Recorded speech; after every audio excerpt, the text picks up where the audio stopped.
Hi everyone, my name is Kshetri Prem, and I welcome you to yet another uh, reading of a poem from the Northeast. This time it is I Shall Go to You, and it is written by NandaKumar Debbarma. NandaKumar Debbarma is a famous playwright from Tripura, and he also writes poetry. He writes his poetry in Coburg, and this is a translation of his poem. I shall go to you. I shall go to you in the early evening, when the way to the coal mine shall be lonely, when the day's last bird shall vanish. Let's discuss the first three lines first. So basically what is being suggested here is that when my time comes, or when your time comes, you have to go back. So I shall go to you in the early evening.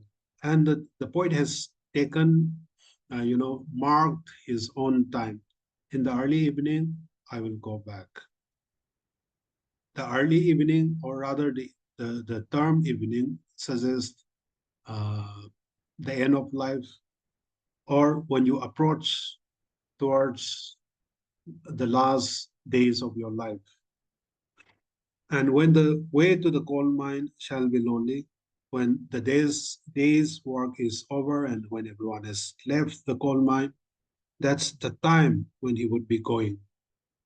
When the day's last bird shall vanish, or all the birds would go back to their respective nest when the day is over. When the evening comes, the birds will go back to their nest. So I've lived my life, I've had my life, I've enjoyed my life. And when my time comes, I will go back to you. Of course, he's having a conversation with his creator.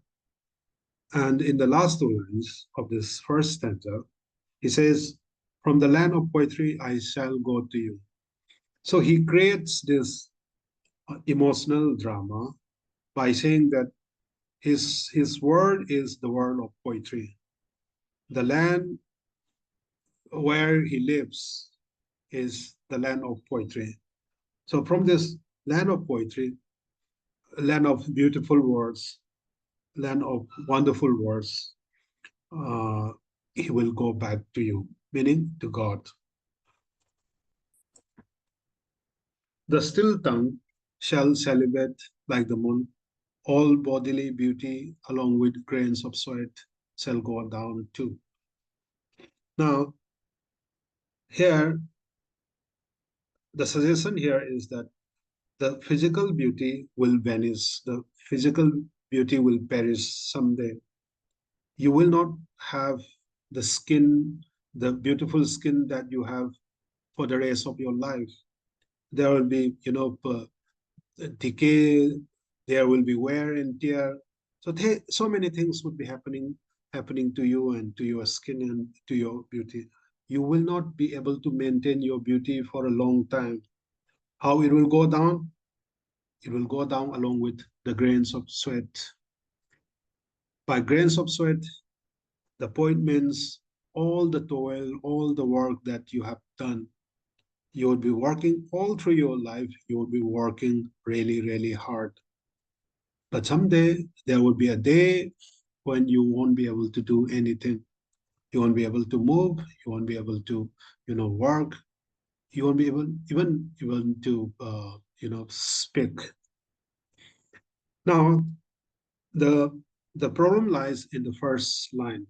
The still tongue shall celebrate like the moon. Here we have the still tongue, then we have the celibate, then the moon. So my my understanding of this particular line is that this is an unusual juxtaposition. You have the majestic moon there, then you have the term still tongued. By still tongued, the poet means a knowledgeable person, someone who's silent, someone who is observant, someone who looks around and understands things. So basically, The wise ones, the wise man understands the temporality of life, temporality of human body, and also temporality of beauty. At the same time, you have this majestic moon who enjoys the wisdom of the world, very much like the still-tongued man, very much like the knowledgeable man. That's the majestic moon also enjoys what happens on this earth, what happens in someone's life. So you have to understand your life. You have to enjoy your life. But at the same time, you should never forget that if there is a rise, there will be a fall. So by the term the moon can be a metaphor for the cyclical movement of life, the cyclical movement of seasons. Seasons come, seasons go, and the moon signals the coming of a season or the start of a season. So in this manner, the poet is also going to go down too. Since I shall be going unto you, I have kept my very own sense of sin in some secret corner. So the poet says, I know that I'll be going unto you. I'm not, I will not be going to, any other place or any other person, but I know, I'm sure that I'll be going unto you. I will merge with you someday. So since I'm going to go to you, I have kept my very own sense of sin in some secret corner. I have hidden so many sins inside me that I will only reveal them to you. So, so it is the poet feels that there is no one else who can punish him for his sins. It is only you, my God, who can punish me the way you want. This is a complete surrender to you. Since I have completely surrendered myself to you, you are the one who will punish me in the way and manner you want. But remember, uh, we human beings have many things which we do not reveal to anyone. There are many things which we carry to our own graves. We hide them till the way we die. So, like that, the poet is saying that I have my own sense of sin in some secret corner inside me. I'm a sinner, I'm a human being, I have sinned a lot, but you can judge me and you can punish me the day I surrender to you. So that's how the short poem ends. And to give you a bit about, you know, uh, this poem, these are some of the points you can, look up and points you can ponder upon. First is mysticism.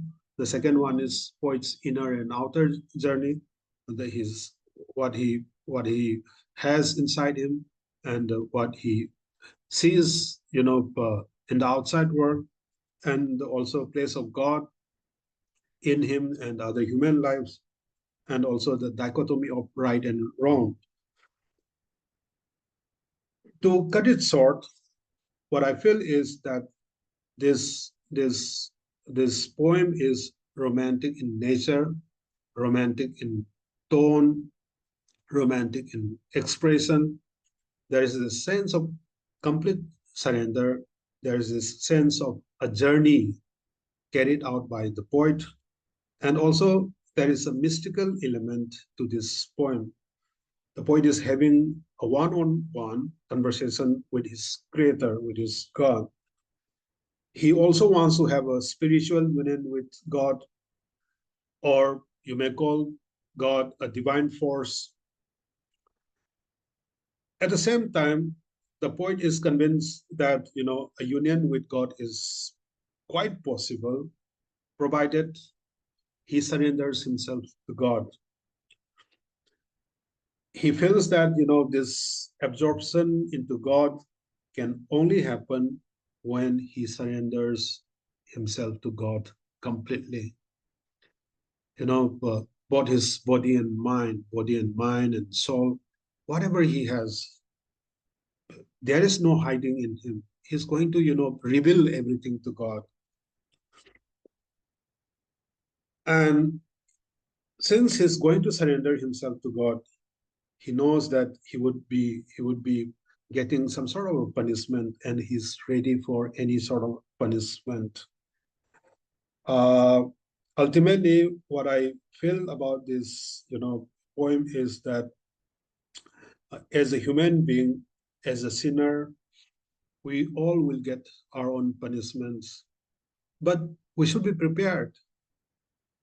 I mean, if someone is born, that person would die someday.